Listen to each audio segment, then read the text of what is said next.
ভক্তিমতী মায়েরা এবং মাননীয় বিচারক মহাশয় গানের প্রতি জ্ঞান এবং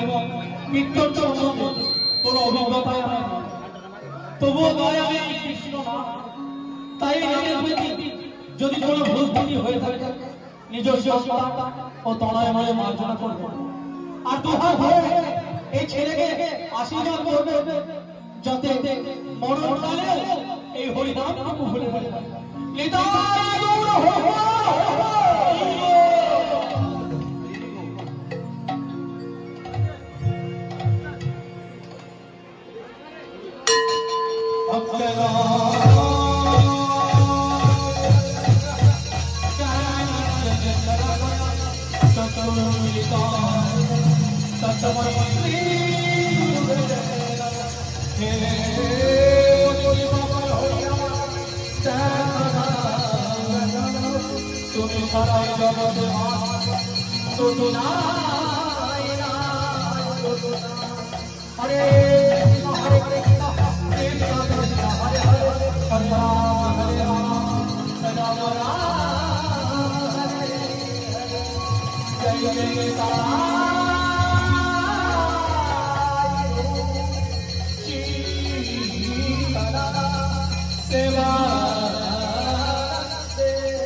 हरि हरि